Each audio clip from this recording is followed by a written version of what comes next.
California. I had one cousin in California, which not very helpful. He had his own problems there making a living. And I went to the Beverly Hills Hotel, went to the maitre d', and I said to him, I want a job. And he said, did you ever work any place before? And I said, oh, yes. I work as a waiter in Paris and in Berlin, which was, of course, not true at all. So you speak French? I said, yes. So he called somebody over, and I spoke some French with him. I knew a little bit of French, and then I spoke German with somebody else, and I got a job. I worked in the dining room, and I didn't know anything about it. I didn't know what a cup and saucer is. And after 1 week, they threw me out of the dining room, and they put me downstairs where I served all the employees from the front desk. And after 1 month, they put me back in the dining room upstairs, and I worked in room service, and then I worked as the bartender for a while. And then my cousin from Argentina visited New York, and I decided to visit New York, and I had my friend, the one I mentioned before, I mentioned in Berlin. He lived in New York with his mother, and I visited my cousin. And then my friend said to me, Alex, do you want to go out on a date with Lilo? I said, who is Lilo? Well, Lilo is a young girl that was in our house, that will be adopted. So I took Lilo out on a date, we corresponded, and then after 2 months, 3 months, my friend got married, and he asked Lilo if she wants to come along on his honeymoon to California, and I had invited her before. She came to California, and 2 months later we got married. That's after 10 years. I met her when she was 13 years old. Now that's meant to be, I guess. It's a very odd circumstances. One can write a movie about it. Really, I could go in details and tell you more about it. We got married, we got 2 sons. Can you start it off? Yeah, I'm going to stop it. How much tape do you have left there? We're only at 38 minutes. Oh, that's all we are? Oh. We have an hour. Oh, I see, okay. So if you could keep talking, it'd be great. It's on now. Okay. After I worked in a hotel for quite a while. My wife was a hairdresser, and she said, maybe we are going to open up a shop. Maybe you should go to school as a cosmetologist. So I registered, I went to school for a year and a half, and I became a cosmetologist, a hairdresser. I worked in Beverly Hills for quite a while, and I did some hair coloring too. But I was not crazy about this particular profession. I didn't like it at all.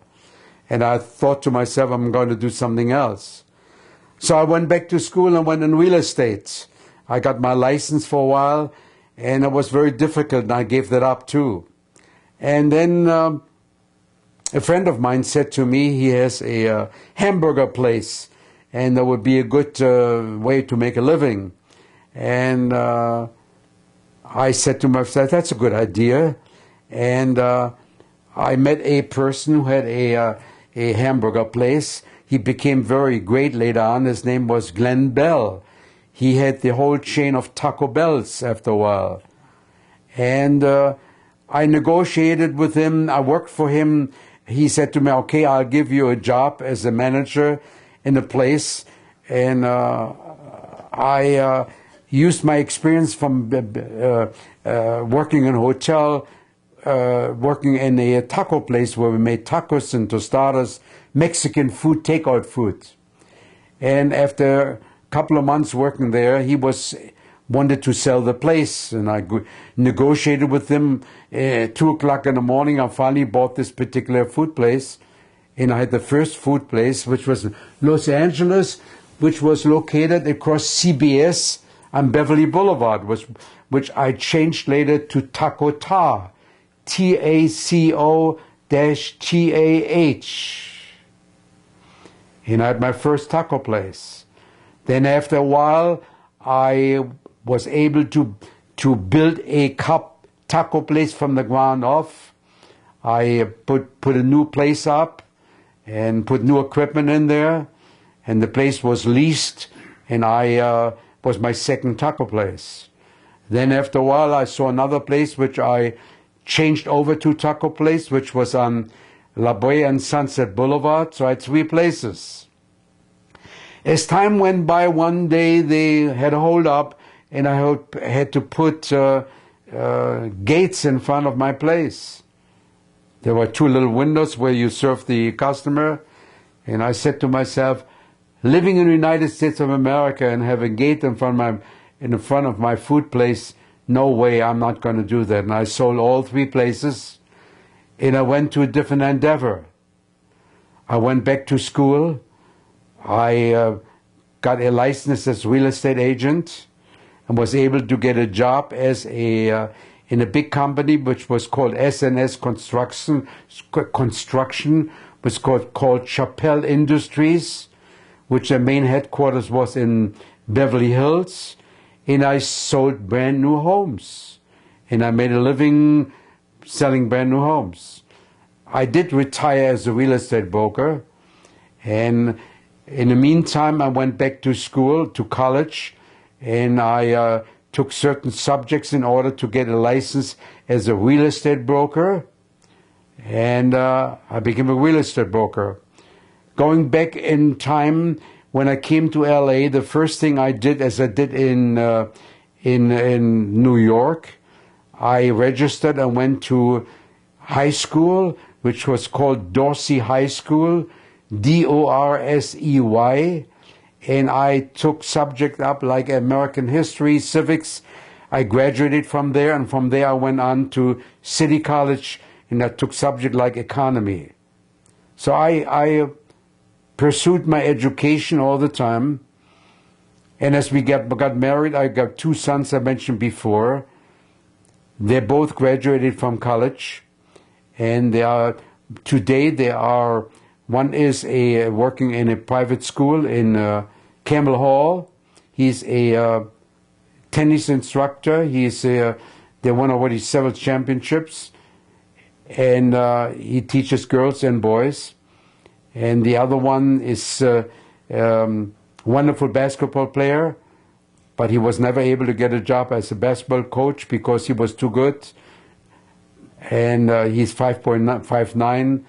He would be taller. He would be in NBA. I would say when he was younger, he was in a competition in Pepsi-Cola free throw, and he won the first prize. Today he is working in physical education in the valley in Los Angeles.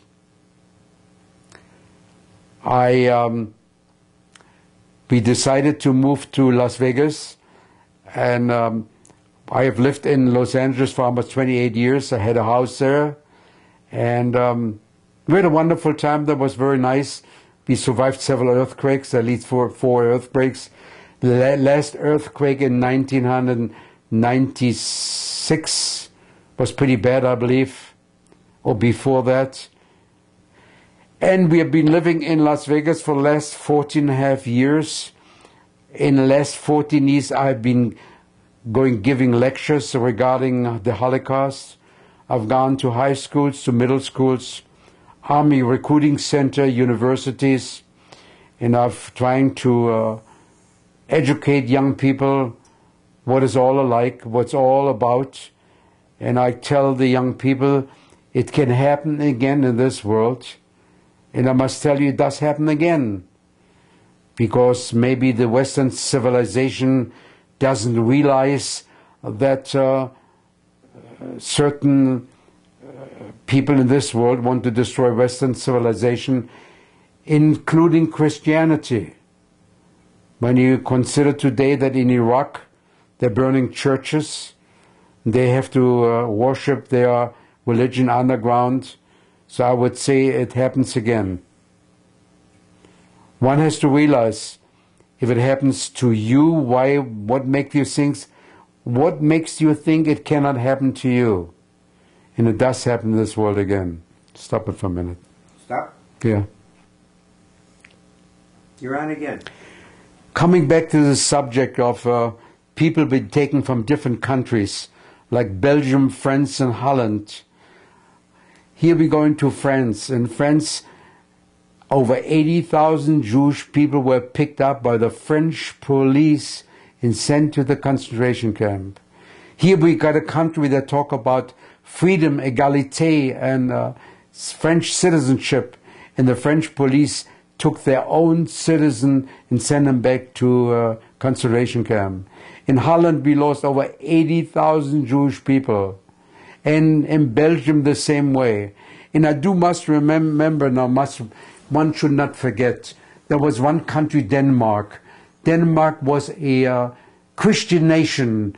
And I remember after the war, a prime minister from Denmark was interviewed, and they asked him, how come Denmark saved all the Jewish people? And he said, I, as a Christian, wouldn't be able to look in a mirror not to save my own citizens. And almost 90% of all the Jewish people were sent to Sweden and saved. Now I call that a true Christian nation who saved the Jewish people. And one should not forget the righteous in this world who saved Jewish lives under the jeopardy of losing maybe their whole family. Now those people are called saints because they went outside of their lives, taking their lives under the risking their lives and their family to save a Jewish life. Now in my religion, the biggest deed a person can do to save a life, they say, if a life is saved, the world is saved. And the biggest deed one can do to save a human life. And many of those people were honored in the state of Israel. Trees were planted. And there's no way to repay those people who went outside and one cannot understand it today when because Hitler was so brutal and the Nazis were so brutal to wipe out the whole family when they knew somebody saved them. Subject came up always if the German people didn't know about Nazis. 99% of all the Nazis, German people, knew about Germany. They willingly participated in killing the Jewish people. They saw what happened to the Jewish people. They disappeared. They plundered Europe. They took everything away. They took paintings away. And today were many countries they took them very long to give some money to the Jewish people back. Nobody can repay what the Jewish people suffered. One has to realize 6 million Jewish people, of which 1.2 million children were killed. The only sin they had, they were born to Jewish parents. They were the only crime, they were born to Jewish parents. I have to mention again, Europe participated in the destruction of the Jewish people. There's a book written which was called Hitler's Willing Executioner. It's by Golden Hagen, and one should read that book. Another book may I suggest was called Hitler's Pope. And the book was written by a priest who wanted to clear the name of Pope Pius XII, who didn't lift his finger to save the Jewish people, even though they wanted to sanctify him, make him a saint. And he was very anti-Semitic toward the Jewish people. He was the ambassador before the war to Germany. And he could have, all he had to do, he had to say, we are going to excommunicate you if you as a Catholic will not help the Jewish people. But that didn't happen. So the Holocaust is not a mere idea from the Germans in itself. It's a combination of the world sitting idly by, not lifting their finger, in participating willfully to destroy the Jewish people. One book that I was starting to read, and it is so unbelievable, and it is called Hitler's Jewish, it was about the Jewish, there were Jewish people in Hitler's army, some Jews. I heard about it. They may have been And it's so... They may have been in there because they wanted to remain as a German. They were fighting in the army as being a German. They let him go by.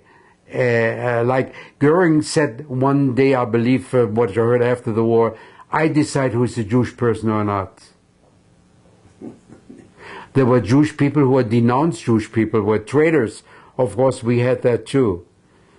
But otherwise, it didn't exist at all.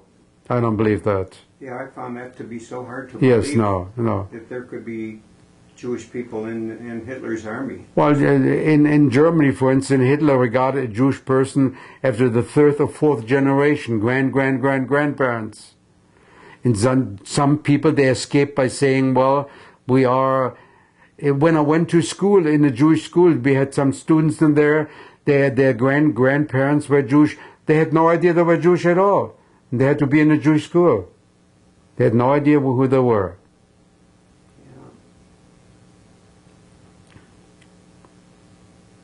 Do you have any other question? Why, so many young people ask, why were the Jews so hated? Why do people hate the Jews so much? And another question was, some of the survivors that I've interviewed do not believe in God anymore. That God turned his face away when all of these terrible things were happening. Very good question. I say there was no God while there was a concentration camp. There was no God at all. And sometimes I wonder when people say God saved me. Why would God save you when 1.2 million children got killed? There was no God there while the concentration camp was there. They disappeared. He disappeared, didn't exist. And the other question you mentioned about, what was that again? Just slipped out of my mind.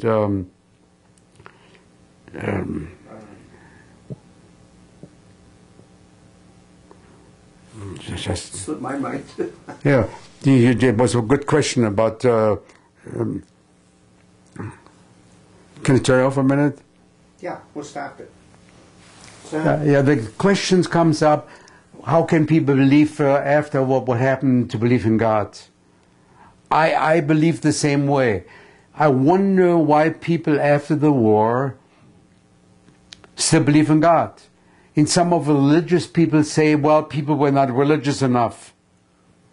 I don't buy that at all. That brings me to another subject. A lady said once, when 9/11 in America happened, that 3,000 people were killed in New York, somebody said, Jesus helped me, I survived. And the woman questioned that same principle. She said, why would Jesus help one person and the 3,000 people disappeared? I hardly can believe that. It's not possible. The same applies to the concentration camp. To my mind at all, it is wonderful people believe in something, but to believe in God when so many... It would be a horrible God to watch and see people being destroyed and then say, I pick one person out and he will survive. It doesn't make sense to me at all. But then again, each person should be happy on after his own fashion. And religion is a very difficult thing. And you know, I remember what you mentioned me before. Why are the Jewish people hated so much? Yes. Then I'll tell you why. For 2,000 years, Christianity preached to the children in a church that the Jewish people killed Christ, the Jewish people killed Jesus. Even though Jesus was Jewish, he was never really a Christian to begin with. And he really preached goodness, kindness. And if you're really a good Christian, you should adhere to your own religion. You wouldn't kill other human beings. This hate was perpetrated through the mother's milk for 2,000 years. And still in Europe, in many countries, in churches, they're preaching that the Jewish people killed Christ. In any ills that happen in this world, whether it was a pest or anything happened there, was put upon the Jewish people. And today, even when we have the tiny little sliver of Israel, the European countries who helped to destroy the Jewish people and participated in the slaughter of the Jewish people are still hating the Jewish people. They cannot stand that a tiny little country in 68 years accomplished so much in science and medicine that a day doesn't go by where they have something new that they're creating in this world, giving back to society. Questions come up, how come the Jewish people survived for 2,000 years? And I'll tell you why. Jewish people integrated in society, learned their languages, learned their ways of life without giving up their own religion. They gave back to their society, they fought in their wars, they gave their lives, became part of their societies. That's why the Jewish people survived. And I must mention something else. People ask me many times, do you hate the Germans? I do not hate anybody at all. I'll tell you why. Hate is a negative factor. If you hate somebody, it eats you up. There's no room for love in your heart. There's no room for creation. And if you hate so much, you cannot create. And when you look at all those countries who hate so much, whether they hate Jewish people or they hate Christian people, look upon their accomplishments. See how many books they wrote. See how many inventions they had. And then look at the tiny little sliver of Israel, how much they have given back to this world in the 68 years since their existence. And how can you make peace with an entity that says, we're going to wipe you out? How can you go in business with anybody who says, I'm going to take your business over and I take everything away from you that you ever accomplished in life? It is not possible to negotiate with any human being who says, I'm going to kill you. I hope there is going to be peace in this world, and I say shalom, shalom. Thank you. Okay. Okay? Yeah, we could stop that.